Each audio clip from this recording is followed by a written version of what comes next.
there's been a lot of attention in both the UK still powering ahead further and fast enough to get to net zero, and whether the UK can still be considered the climate leader. So we'll be diving into these questions, but before we do, just a little bit of housekeeping.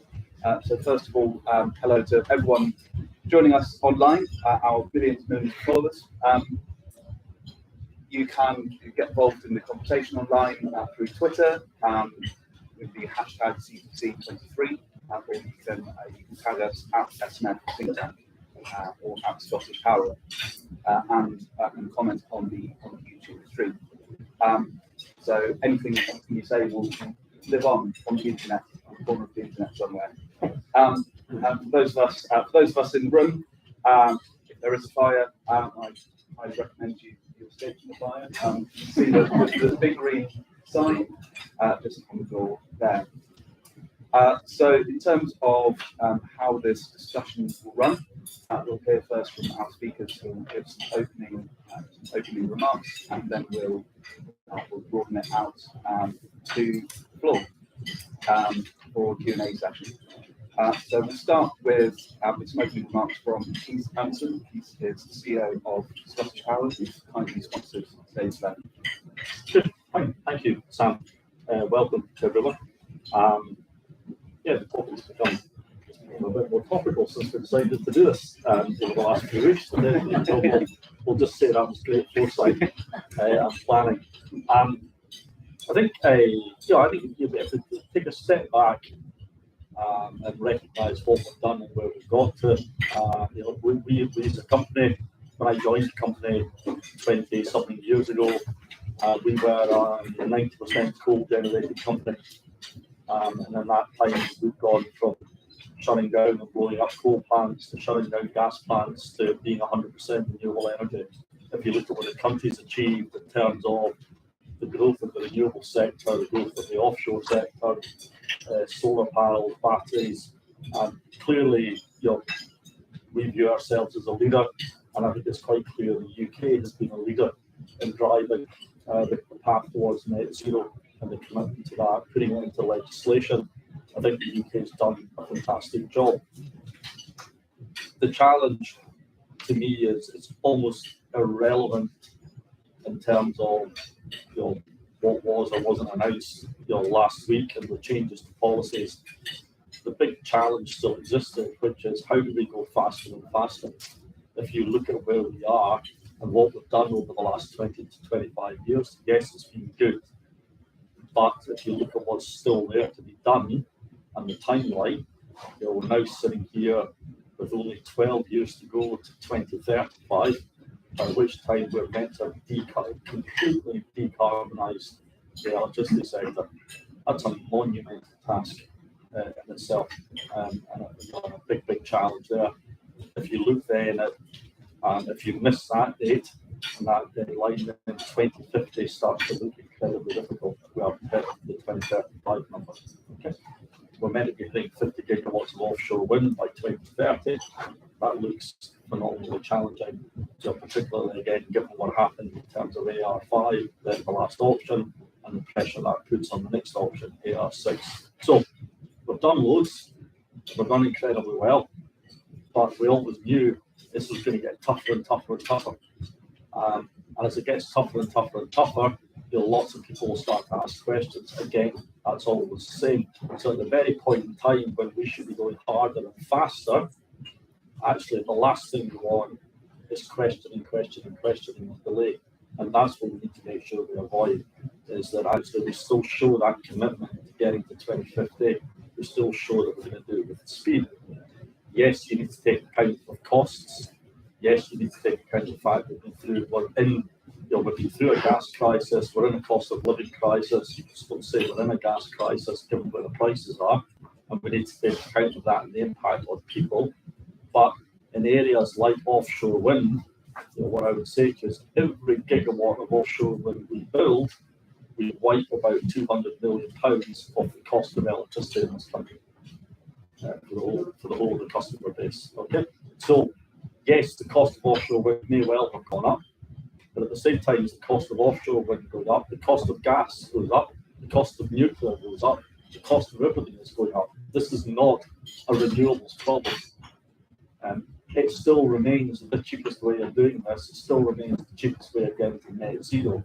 So we need to keep pushing, and we need to go faster and faster. That involves doing more through options, but it also involves that other great, big, huge issue, which is great, is something that gets talked about now, and it's getting much more publicity now, which is how do we build out the grid? How do we resolve the grid queue problems? Because we need the most colossal wave of investment in the grid. And companies like ours are lining up to do that. We've got a massive investment program in the future of the grid. That becomes essential for all of the renewables projects. It's essential for the decarbonisation of transport. It's essential for the decarbonisation of heat. Unless we get the grid investment done incredibly quickly and much, much faster than we're doing to date, we can't deliver anything. What does Al come back to? That great favourite topic we all love, the planning system. We still take far, far too long to get stuff through the planning system, and we need to find ways of getting it better. There have been some good work done around it recently, around the Windsor Review, looking at how we get grid through the system faster. We've got programs and work being done in around the renewable sector as how do we get that through the system faster. But the last time our company was responsible for building a transmission line down through central Scotland, it took 10 to 15 years to get the project through and get the project built. We can't repeat that. That's just a nonsense. So we need to find ways of doing that and doing it better and doing it faster. What does all of that bring? Where are the upsides? The upsides are a massive wave of investment into this country. We've been on a £7 billion investment programme to 2025. We're looking at £10 billion investment programme out to 2030. We've created 1,000 new jobs this year. We'll probably create 1,000 new jobs next year. We've got huge investment going into the supply chain. We're delivering cheaper, better, safer, more secure green energy into this country. There's a fantastic vision there, fantastic opportunity there, but we need to go faster and faster, and we're not alone. Every other country is lining up to do exactly the same thing. That's what's causing pressure on the supply chain. It's causing pressure on the ability to get money and investment. So we need to stay at the forefront. We need to stay being a leader. People will say, why should the UK lead? Well, if you don't have leaders doing this, why would anybody else follow? And that's the challenge. Countries like the UK, and there's a lot of other countries around the world, have got, I think, an absolute obligation to show leadership, to show people how you do this, to show people how you deliver it, to show the pathway, to show the benefits, because the benefits are colossal if you do it properly. That's where the UK needs to stay. If the UK stays behaving like that, all the political parties stay behaving like that, the investment will carry on flowing into this country and the jobs will get created. Thank you, Keith. So next we'll come to Angela Francis. Angela is Director of Policy Solutions at WWF. Okay. Thank you, Sam. And yeah, great foresight with the topic to ScottishPower and Social Market Foundation. My answer to the question, can we still claim to be a global leader, is yes, but. So I think we're being cavalier with our position, complacent, and quite wrong-headed on where we go when there are challenges. There's always going to be challenges on the way to net zero, and how do we address them was the question. And I feel like we're having stop things rather than solving things, and that's the concern from the announcement last week. So, but let me start with the positives. We have made enormous progress. I started my career in the power sector. I started as an accountant in the energy industry. East Electricity went through a similar path that Pete just outlined. ScottishPower, we were, coal, gas. We were involved in the first ever London Array project, which was the first ever offshore wind project. We were planning it. I was a 25-year-old. Now we are the biggest offshore wind developer in the world. It's amazing progress. The level of consensus is a huge positive for the UK. The UK has got public, business, and finance sector support for net zero. We have understood the risks and we have understood the opportunities, and we have got people moving to make this work for us, which is the checks and balances to make sure we stay on track. But as I say, there's a but. We have been throwing away this position. Let's go back a little bit further than a couple of weeks ago. We've been distracted, let's say, over the last couple of years. It was supposed to be a decade of we haven't been having a decade of recovery. This period 2030 is enormously important. This is not about 2050, it is about what we do for 2030, and that is addressing the crisis, it's addressing a nature crisis. There are plans in place, there are solutions that can be delivered, and what we need is a very clear investment plan that can get those things moving. The thing that is most worrying for me is we are not seeing our leading position as an advantage. We are actively inviting others to catch up, and I think slightly in denial that they've already gone beyond us. That is wrong-headed. It's a massive mistake. The science is really clear. The whole world needs to go faster. The UK is not on track at the moment, and neither are many other nations. We all need to be going faster. We shouldn't be comparing ourselves to other people who are going this. We need to be trying to. This is the economic opportunity of the 21st century. It's about building competitive businesses. There's a global market of 1 trillion, I think the McKinsey was, and the government estimates, the government own estimate of about 500,000 jobs in net zero. That's just the core jobs in what you call green sectors. But the other part of how that makes us competitive is it drives down bills. It releases people's money from things that they shouldn't have to be spending on, heating drafty houses, and gives them affordable clean energy, which makes us a more resilient economy going forward. This is enormously frustrating because we've just seen from the Ukraine crisis how vulnerable we are, how much we're kind of at risk of being plunged into recession by a gas price spike, which suddenly means people have got no disposable income. They're cutting back on everything. This is not the position we want to be in. We could be in a place where we effectively have bill-free homes. People's homes could be generating them income. This is about freeing up money for better things, creating better multipliers in the economy. So that's the energy side. The bit of it we don't talk about as much, and WF works on a lot, is also the food side. The energy, fossil fuel transmission into our food prices is also enormously important. So when fertilizer prices go up 400%, that has enormous effect on the cost of food in the supermarkets. When farmers have got higher fuel costs and they are facing increased input costs, that means that we're facing higher food prices. All of these things can be addressed by moving to a clean energy system, moving to regenerative agriculture, which is less reliant on fossil fuels. And this is an enormous opportunity. So how do we get there? WF is asking for us to redesign our fiscal policy. So we want to put a net zero test or like a delivery tracker alongside every budget, every spending review, to assess whether the package is taking us towards net zero or taking us further away. Because every step taken further away is making it more expensive. We are asking for a strategic partnership with the private sector. So government sets out what is its plan for each sector. So private sector can work alongside and finance those roadmaps. The Green Investment Bank is my model, where it used to exist as a really good place, really good model of how to do this. It was able to tell governments, these things are almost investable. If you tweak this policy and change this, there'll be a set of people who will invest in industrial energy efficiency. There'll be a set of people who will be able to invest in their own home decarbonisation. And that kind of voice is available from things like charities, from the NGO sector. You can say, look, these things are almost possible. We're not asking you to give free money. We're asking you to make things that are competitively viable and will be the kind of industry of the future able to be delivered now. And of course, in all of that, we have to do it fairly. Nobody is sitting here looking at a cost of living crisis saying, it's fine, let's just force more expensive costs on people. How can we come forward with policy solutions to make sure that people have access to the heat pump, to the energy efficiency that's going to save them money, put them in a warm, comfortable home, and make their lives easier, and mean that they're not living in fear of the next winter's heating bills, which we know are going to be worse than they were this year, if we can imagine that. We're facing worse energy bills in the next winter. So all of this is about bringing low and medium households with us.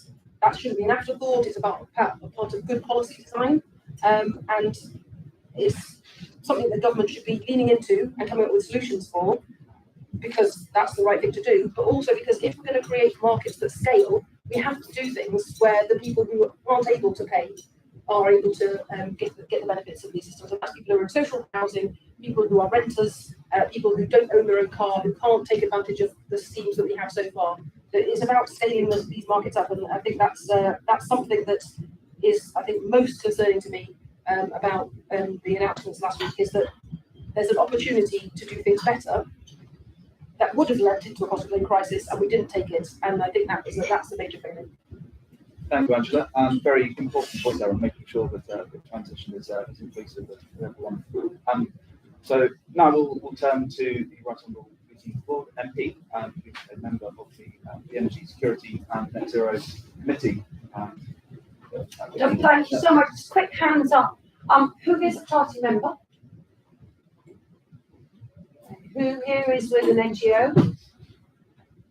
Who here is with an energy company, energy supplier, energy related? And who is a journalist? It's wonderful to be at an event where there is standing room only.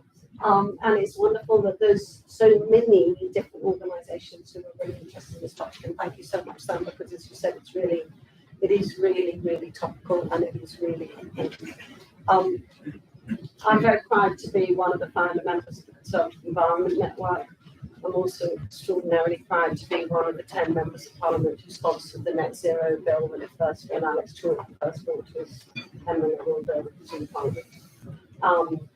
And said I'm on the Energy Security and Net Zero Select Committee. There's 11 members of Parliament on that committee. 4 of them are called Mark. 10 of them are men, and I'm the one that's Vicky. We need more women in Parliament, by the way. Any of you who are party members here, we need more who are focused on this issue. I've been looking at these issues over many years, way back to when I was a district councillor in the European Parliament, and now they become even more pressing. Why do I care? Because as a Conservative, one of the things that drives me is I want to make the world a better place, and I want to make the world a better place not only for those who live in it now, but for future generations to come. It's incredibly important that we leave our planet and a better place for future generations. And actually voters care about that, and Conservative voters care about that. It has become more challenging over the past few years because of the cost of living as well. So how do we make sure that that journey towards net zero brings people with us in a way that they can afford is really challenging. This time last year, when Rishi became Prime Minister, I was not going to be in his new net zero team. I said to him 3 things. One of the things that I said to him was, please, Prime Minister, we mustn't go back on the promises that we made to the world at COP in Glasgow, because we hosted that climate change conference, and if we row back on those promises, then other countries will think that they can go back to.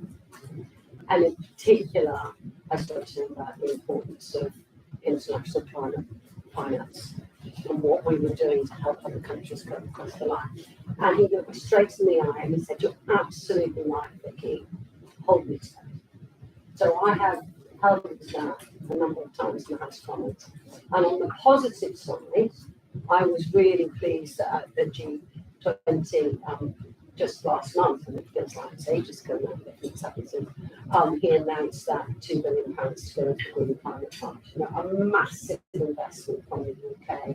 And actually, he was really proud of that because he does get that need, especially given his financial background, that we make financial promises to the other countries and we have to bring the rest of the way.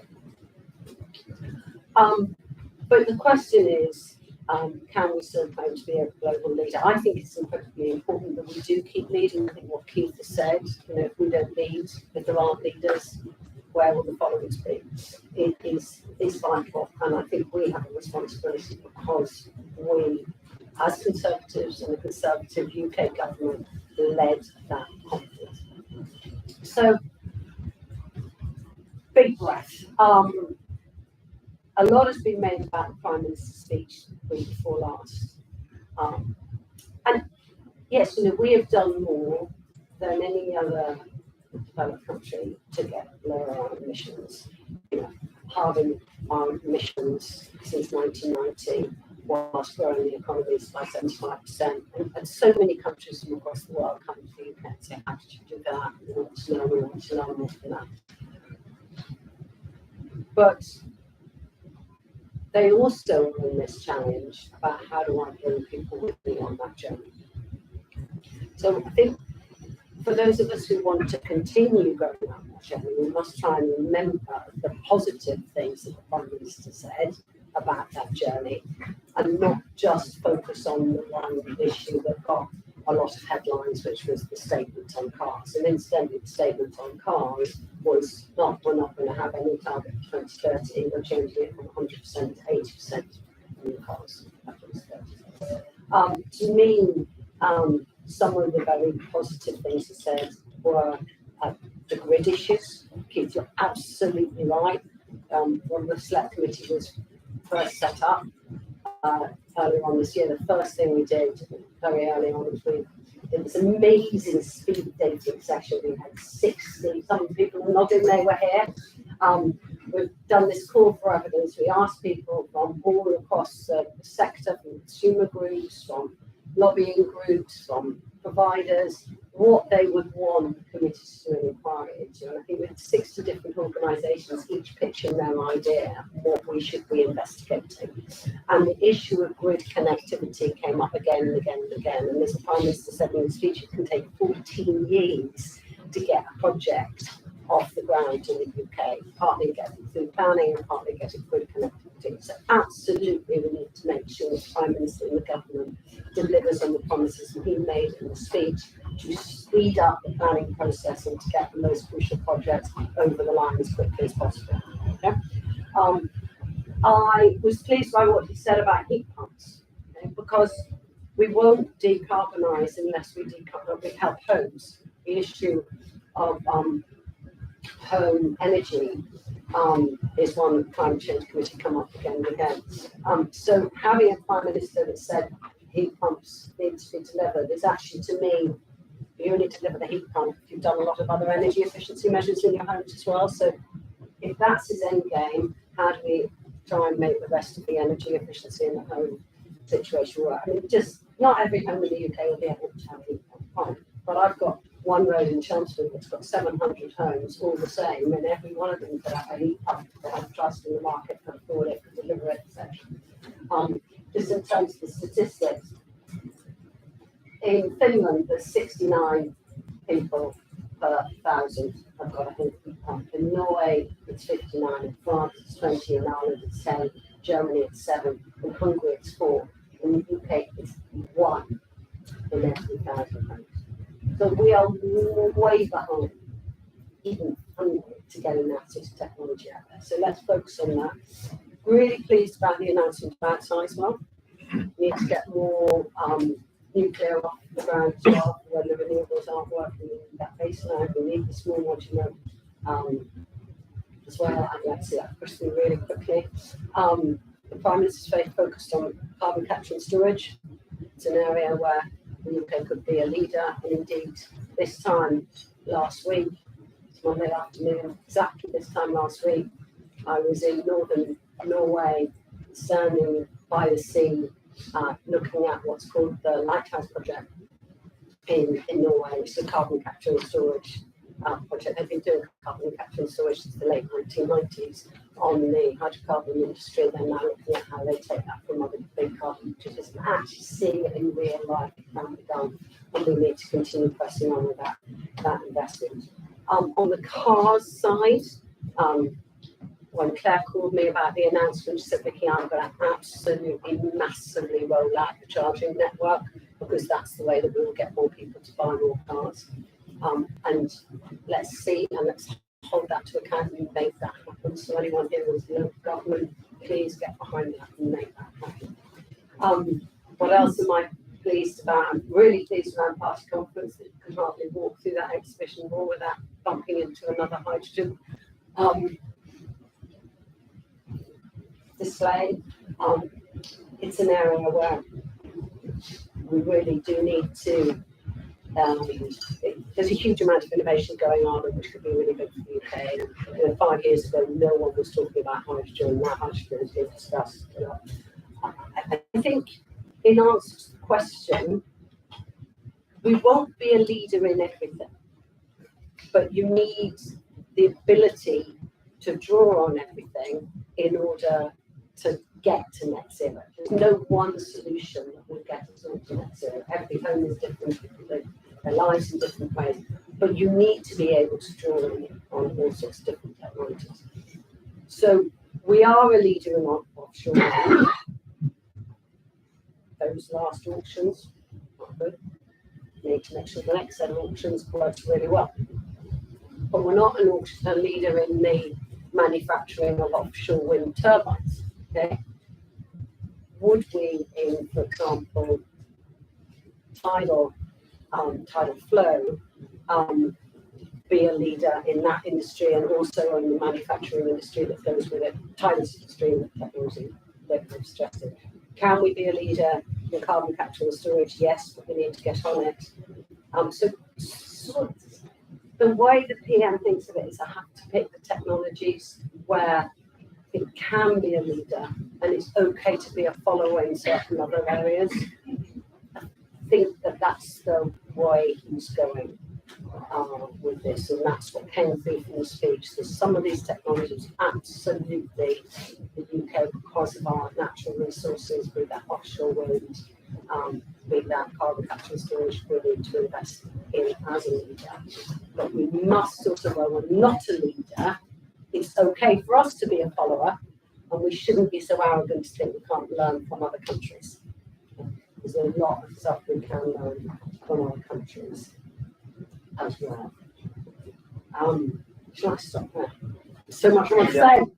But I'm sure we can say all of that and more in the discussion. So just before I open it out to the floor, obviously we mentioned extensive consensus around net zero, and I suppose a lot of the recent debate on net zero there's been a certain framing where there's perceived tension between maintaining that consensus on net zero and powering ahead to make sure we hit all of our targets and we're really making the most of our climate leadership. So how can we best leverage our leadership position on net zero whilst maintaining that consensus, bringing everyone along with the transition? So I should have said straight up, it's really, really important that we keep remembering the Prime Minister said, I'm committed to delivering net zero. Okay? Because the press and media seem to sort of forget that that's what he said. And we mustn't let those who don't believe in net zero think that that is what he said. It's not what he said. We are going to deliver net zero when I see it delivered on time and on schedule. So let's keep repeating again and again and again that we have to deliver this and look at the waste. Great. Angela, I'll come to you. Yeah, I really appreciate and strongly support those Conservative MPs who are going to hold the Prime Minister to his responsibility to deliver. I think there are more Conservative MPs who believe that we have to get to net zero than there are who think it's going to be a problem for us, and they should make it very, very clear that there is no electoral space, no moral space in not delivering. And I think coming to the point that Vicky made, there is industrial opportunity in net zero. We're not necessarily going to lead in everything, but being leadership in net zero is not about a set of industrial wins. It's about getting to a place where we have a greener economy that is a better economy for everybody. You don't have to be in the industry to be winning. If you are the person living in a place with cleaner air, if you are the person who lives in a city that is more livable because it is got better public transport infrastructure. If you live in a home that is less drafty, less damp, you are also winning. You don't have to win all the industries to be a beneficiary of using those. And I think that's a really important point. This is not a bad thing we're imposing on people. It's an opportunity to sort out a lot of the problems that we have. And with many of these things, it's about how we manage upfront cost to long-term benefits. And so one of the illustrations I always like to give is of the local authorities that were able to borrow on the future savings they would have in streetlights to install LED lights. So that stream of future savings are able to make an investment, which means they will be saving money that they can spend on more important things for their communities than having to have more expensive lighting bills. How do we do that for our citizens and for small businesses? A lot of that is not about the technology, it's about the business models. So how do we, with the right kind of contracts, the right kind of legal guarantees, enable people to feel confident that they're going to purchase something and deliver the savings, even if they have to sell their house or they're a tenant. It's this kind of innovation that's about scaling industries that make them more available. So there's lots of things people can do things with a heat pump where it works for their house. That's really not that interesting for the industry. The interesting thing is, how do you make it possible for somebody who might be thinking of moving next week to put a heat pump in their house? The work we did with ScottishPower already shows that if you install a heat pump, not only are you getting the savings of energy efficiency and a heat pump, you get savings of about £1,750 a year. But if you sell your home, you've added about £10,000 to the sale price. So how do we get those stories to people and enable them to make sure they can make those investment decisions and get those industries in? I'll stop there. Thanks. And Keith, I don't know if you wanted to come in. Just really briefly, what's always worth our remembering is we know and have access to all of the technologies we need to deliver net zero. So we know how to do it. We have the bits of equipment, we have the insight and the innovation, so we know how to deliver net zero. And we've set ourselves a 2035 target and a 2050 target. What we lack is a plan on how to get there. It's the horrible words industrial strategy, whether you want to call it industrial strategy, industrial plan.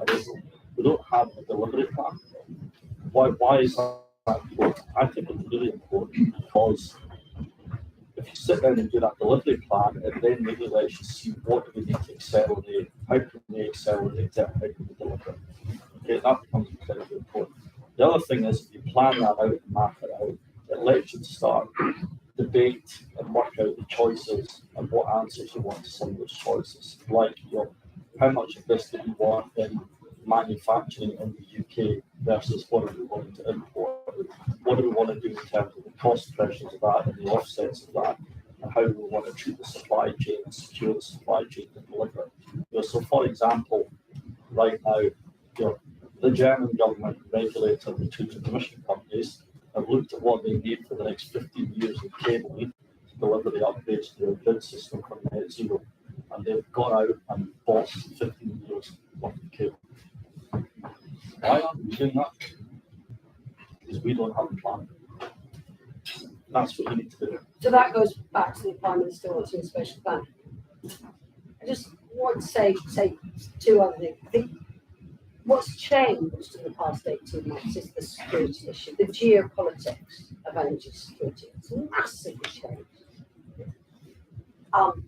And people recognise that and they understand that and they're concerned about energy security in the way they work.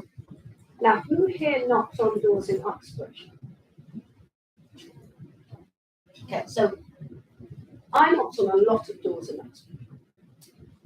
And the people in Uxbridge aren't climate change deniers. Okay? They care about the environment. You speak to the new MP for Uxbridge, and he points out that their MP Boris and as well as Boris, massive environment. But they really didn't like ULEZ. Okay? That doesn't mean that they didn't agree that measures need to be taken to address energy security and reduce carbon emissions. But it was the structure of what ULEZ was doing that felt all wrong. Okay, so you just made a comment about letting people know about the investments they're going to make and helping them understand how that has a long-term benefit. And what felt all wrong with ULEZ is you've made an investment in a car, which is the second largest purchase you'll ever make in your life after your house, if you own your own house. And then retrospectively, suddenly you've got a Labour mayor saying, I'm going to tax the hell out of that purchase. Okay? And then looked at a lot of the evidence to say, and we don't think this policy to tax me every day time I use my car is actually going to deliver the lower emissions in the areas that need cleaner air. That he says he's going to do. There's lots of evidence that was saying that this way he said he was going to address that problem was not going to solve that problem. So it's more about the difference between me as a Conservative and that as a Labour decision is that I believe you should give people that confidence to make the investments. You should try and free up whatever bureaucracy you need to do to let innovators innovate, etc. Let the government come in with making sure you've got clarity on if energy performance certificates aren't clear enough and don't work well enough, how do we make that work? To give the consumer clarity in when they make decisions. Enable that position for people to be able to feel, now listen, I can buy an electric vehicle because I know I'm going to have to charge the infrastructure. I know there's going to be a second-hand market for it. And I'm going to have the time, and then people will follow, okay? Rather than the top-down, I'm going to tax the hell out of you now. Okay?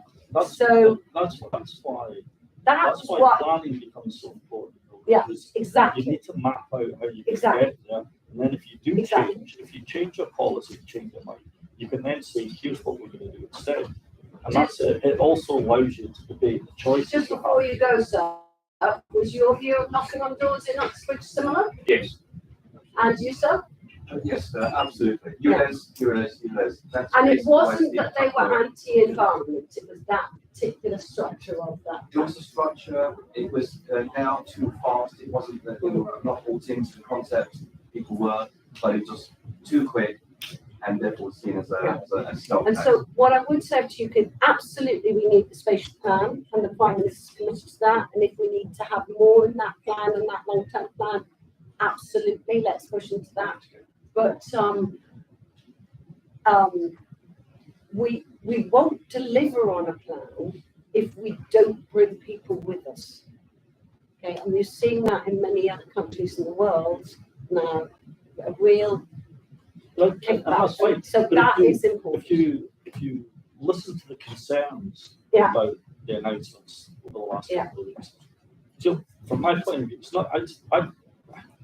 I'm not that fussed about ULEZ or not ULEZ, whether you want or whether you like them or not.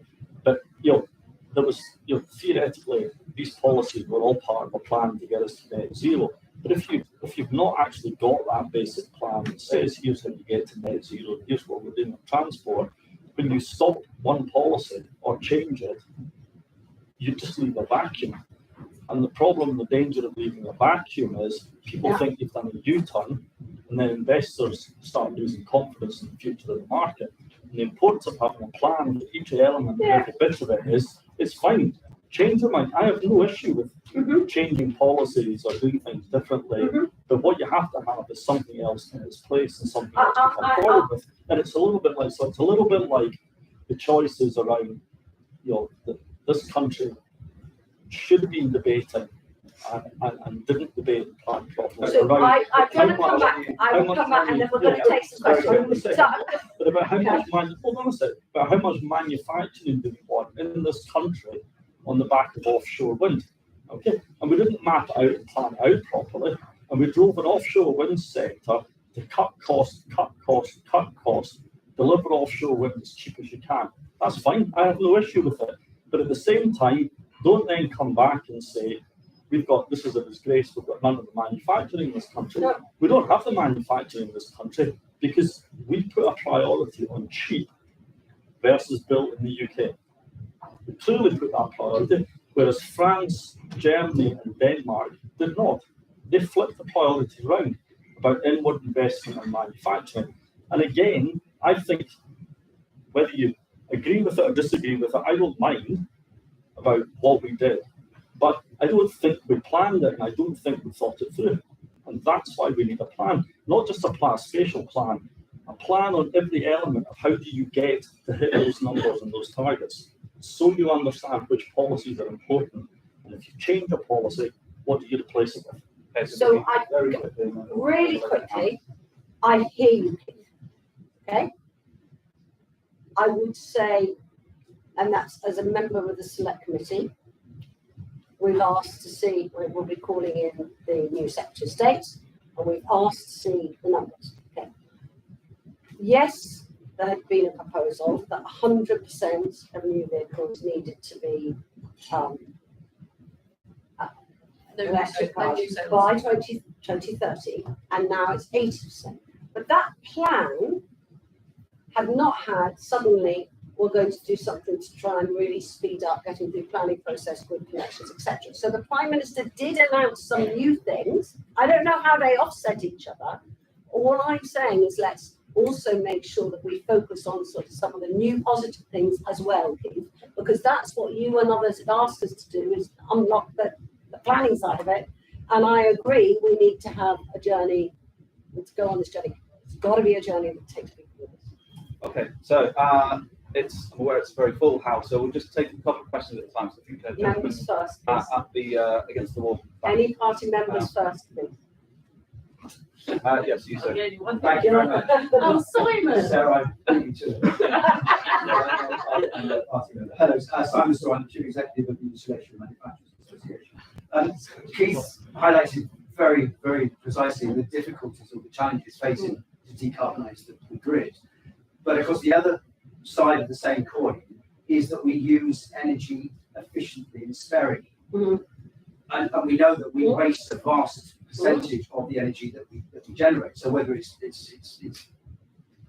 green energy or not, we still shouldn't waste it, which means we have to improve our buildings. And unless we have a proper policy to insulate our buildings, we know all the facts and figures. We have some of the worst buildings in Europe. We have some of the oldest buildings in Europe. And unless we can bring them up to the standards needed, we must do all of those things. We have to insulate the buildings. And therefore, my question to you, Vicky, is the schemes that we've had recently, in fact, the last X number of decades, have all failed because they haven't been thought through properly.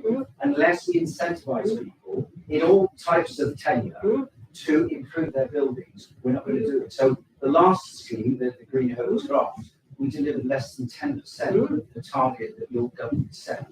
How do we incentivize people to do it? And Eunice is an example of your failure, really, because if the fact that you didn't give the right messages and people I'm not the government, okay, so we need so how would you as a government So incentivize first of all, buildings up to as a select committee member, we've called 4 inquiries, one of which heating homes this winter we've already released, but then we're going to do 3 more, one on home heating, exactly your point. Another one on the flexible grid, and getting the grid to work, another one on keeping the power on and what's the mixes to be worked for a long time. But this issue, why am I conservative? I hate waste. Conservatives hate waste money. I've said to the Prime Minister, I hate seeing my constituents having to waste money heating leaky homes. We've got to do better at this.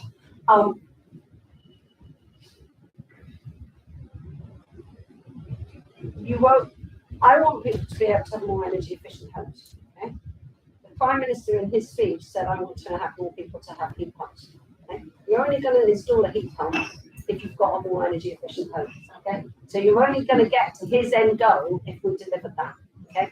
So let's work with the select committee inquiry. It's going to have a lot of different bits. I mean, I've been with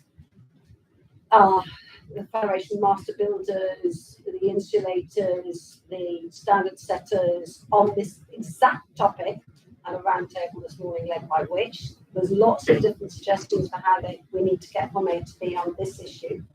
And let's work with getting those suggestions and embed them in a proper plan that's going to deliver.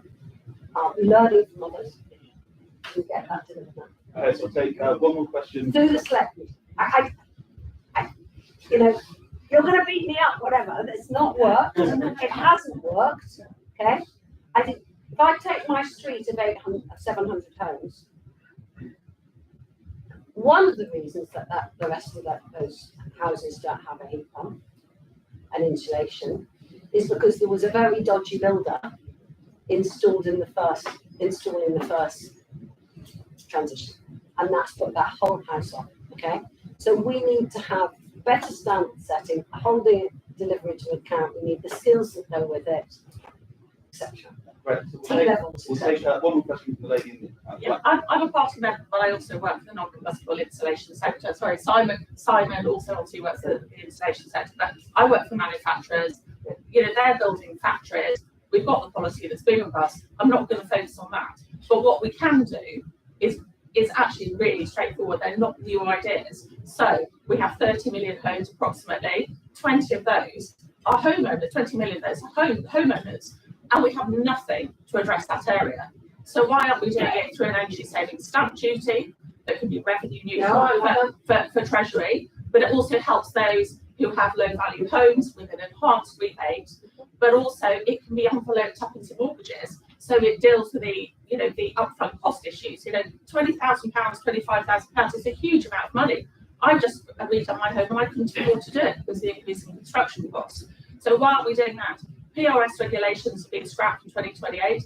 Why aren't we encouraging landlords to go early and give them the tax incentives, offset that 20,000 for their property against their tax return? Boom, they're going to do it. Okay, Really straightforward. So, do you want to read my notebook of things? Yes, I'm paying. we will be. So I can completely, it's things like give people a stamp duty tax break if they've got a more energy efficient home. They make those changes. Things like how do you, people don't want to borrow not lost at the moment because the mortgages are very, very expensive. How do you allow people to borrow against their future investment? The banks will do it. And the banks will do it, absolutely. Things like the landlords, should they be able to offset the cost of making energy efficiency measures? Absolutely. Those are the things that we need to be pushing to the government to get over the line. Okay?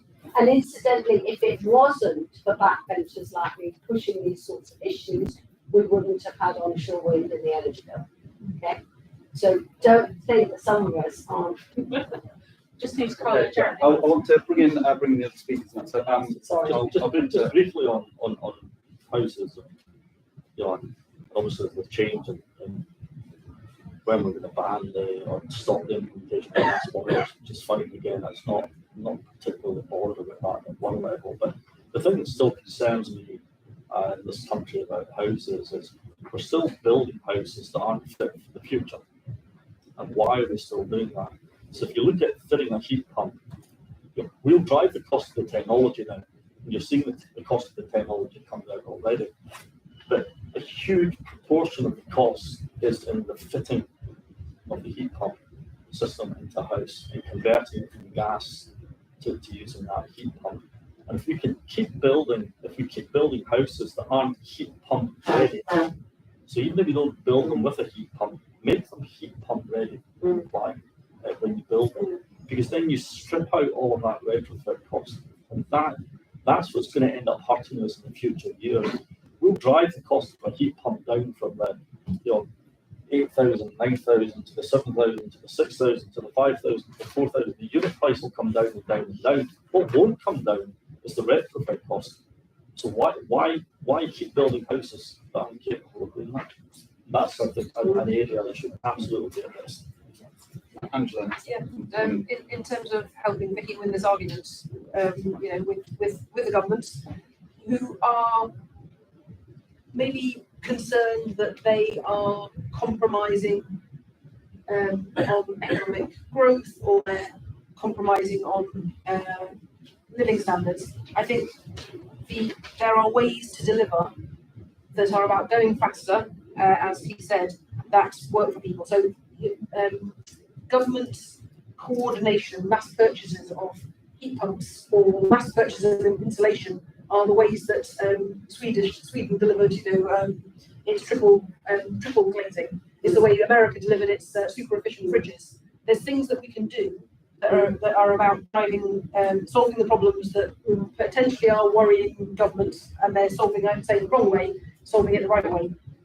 The UK is not the biggest market. We don't have the most subsidies. There are places. The US is attracting investment for net zero with its Inflation Reduction Act. The EU has a Green Deal investment plan, but we are a place that can develop markets because we have actually got some of the companies. We've been doing a lot of thinking. As he said, the ideas are here. What we need to find is a way of making it work for lower middle income households and make sure we're in a good position. So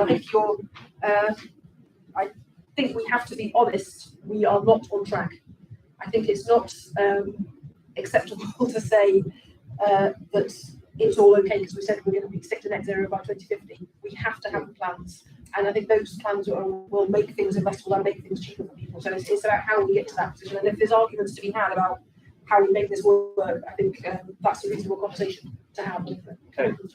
So I think we have about 10 minutes, so I want to bring in a couple more questions. So ladies, the executive row, and then we'll come over to this gentleman back. Hi, my name is Claire Bottom. I'm the Chief Executive of the Warehousing Association. And warehouse rooftops have the capacity to double solar here in the UK. At Magna Park in Lutterworth, there are more warehouses than any other conurbations across the UK. Not a single one of them have any solar panels on the roof because there's a queue of 100 other projects which the DNO is stalling on. So no solar panels can be installed. One of our members who's most forward thinking on this, that has really helped and supported our research, is Howard Tennants, a mid-sized logistics company based here in the UK. They have capacity to install 10 megawatts, but they've only installed 5.3 because of DNO problems. So if we really want to be a global leader on net zero, then we have to fix the grid. And what I want to understand really is how often can hold the DNOs to account for the investments which they failed to make. Precisely why the Prime Minister focused in on we've got to fix the grid. Can I ask a further question? Is there also rateable issues? So one of the things that I found is really frustrating for investors is there's more rateable charges for improvements of their building as well. Is that in England, if they're green ones, you don't get an increase in your business rates, but in the other areas of the union you do, so it is a problem. Just come back to good. We'll bring in the other question, then we'll go around. So at the back. So a question. You guys all talked about the need to bring the public with you, but how do you do that when a lot of the public's exposure to net zero and things like ULEZ and green levels on energy bills, which causes increases to their costs? So on I don't know if it's DNO you're talking about. What I would say about there are 2 or 3 different issues around the grid. It's important people understand the difference between them. There's an issue about future investment in the grid and building the grid out, expanding it and making it fit for purpose. Okay? But what I would say is DNOs for years and years and years have been putting in investment plans to the regulator to spend more and more money, and they were knocked back every time there was a price review. Okay, so the regulator wanted to slow down expenditure and slow down investment. But the regulators changed now, they've changed that, and they're now allowing bigger investment plans to come through. So most of the DNOs in this price segment have asked to invest 30 to 40 to 50% more money. There is no lack of appetite to invest in the grid. There's no lack of appetite to build out the grid. It's absolutely there. Every one of the DNOs is the same. They're desperate to spend and invest more money and build more. Okay? But it takes time. That takes time to deliver and to make a difference. The biggest issue that exists now is in the queue, the grid queue. Okay? And the grid queue is jam-packed with applications. And it's about how do you clear the queue, how do you get stuff out of the queue. Okay? And that's to do with changing the queuing system and the way the system works. Up until now, the way the system worked was just on a simple first come, first serve. You put your application in, you got a grid connection day, you were in the queue. Okay?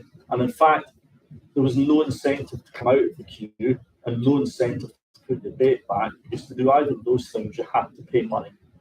Okay? So the regulator's changing that, changing the rules around the queue. However, the problem still suffered from, even having done that, is that there are lots and lots of businesses out there with speculative projects who have a contract that gives them the entitlement to a grid queue place. And the challenge is, how do you get them out if they're not progressing? So if they're sitting there, there are no rules saying you have to be in the planning system. There's no rules saying you have to spend X amount of money on your project development. You just sit there in the queue with a connection. And what most of these speculative developers think is that gives the project value to sell it to someone else. So the regulators looking at changing the rules and how we can change the rules, but until we can strip that stuff out of the queue, there is nothing a DNO can do. Okay? Now, I know you would say that, wouldn't you, Keith, because you're a DNO as well. It's just the truth. We can't do anything about it. We're not allowed to kick those projects out of the queue. I think the point They have to be let. businesses can fix some of this, but we can't fix the grid. No, I know, and we need the rules and the regulations change, and we need the ability to get the stuff out of the queue. And that is the government are involved in looking at it, the regulators involved in looking at it, and the DNOs are involved in looking at it. And the Try and PM find a is way of- absolutely Yeah. looking at it. It's But like, it is- it's like But, you know, very focused on. but the last time the regulator and the system operator looked at this, they backed off just ripping people out of the queue, because what they knew they would do is they'd just end up in court, endless court cases, fighting the contracts. So we need to find a better way of doing it. So in terms of bringing people with you, green levies and new less charges. So I think there's a difference between the green levy, which has gone into developing offshore wind, which has reduced everybody's electricity bills because we've got cheaper electricity, versus there had been a hydrogen levy, but not every consumer will benefit from hydrogen. So I was one of the MPs who said that hydrogen levy shouldn't be applied on everybody's bills. Okay, you're going to ask people to contribute towards future infrastructure, towards future innovation. They should be benefiting from it. Okay, so and the government took that change, came into the bill. I've also been on the select committee. We've called for reform of standing charges. We don't think it's very unfair that your standing charge doesn't compensate you for measures you're taking to try and be more energy efficient. Okay, so the power companies explain that you can put in this standing charge that everybody pays an equal amount to the cost of running the company, the customer services, the bills, etc., etc., etc. But actually, people who use more energy should probably pay more of that. You know? If I go into a supermarket and I only buy a small amount of things, I only pay a small amount of things. I don't pay every time I go in for a percentage of the staff in running that supermarket. You see what I mean? So we've said that there needs to be a review of how the standing charges work to encourage those who are using less, are being more energy efficient, to see the benefits of that in their bill. Okay, Yeah. Angela. Thank you. Yeah, in terms of bringing people with you, the bit we haven't talked about is the fossil fuel companies that are making enormous profits during this period. The international standard is 78% profit tax on profits. The UK could institute that. We not only don't do that, we actually are still allowing fossil fuel companies to reinvest in more extraction with a 100% tax rebate. That could be an enormous revenue increase to the treasury that could be going towards supporting households move towards more energy efficiency and heat pumps where they can, because those will give them cheaper bills. Overall, green levies are coming down already. They're already now below 6% of bills, much less than the costs which have increased because of overall wholesale prices. And those costs have allowed us to have the cheap energy we've got now. It's not going to be. I think there's now wind projects which are paying back because the contracts are different, which were struck. The energy price is now so high, we're actually getting money back from our offshore wind. So it's not the case that green levies are the thing that are putting people's prices up. This is entirely the fossil fuel system. And as soon as we can get ourselves off that, by proper taxation of those fossil fuel companies, transition into green energy, the better. Okay, so we're more or less out of time. But I'll just go around the panel quickly. So, 10 seconds of what's the biggest priority for making sure that the UK keeps its position as a leader on climate. So, Keep focusing on it is energy security and net zero. Okay, we need to deliver both. That's the commitment that the government made. Let's make sure that all the things Prime Minister said he wants to focus on in that speech, we absolutely try and deliver those. So that getting that plan, the planning system, getting spatial planning, and delivering on the energy efficiency in order to get those heat pumps out there. Focus in my mind on how do you get government over the line on some of those good things that we said we're delivering. We need a bit of everything in order to deal with that. But there's a one size fits all solution to every single home, every single person. But we need to do it all. Keith, in a nutshell, Have a plan and go faster. great, Yep. short and sweet. Put yourself through a serious net zero test. All of your plan, all your spending and your taxation should be moving in towards net zero. Let's treat that as a budgetary process and put all of our policies through that. The whole portfolio should take us towards net zero. Let's take that and use it forward.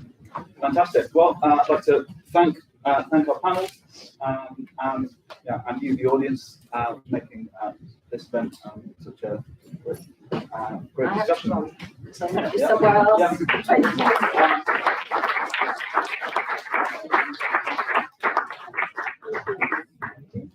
Don't email me, email the select committee.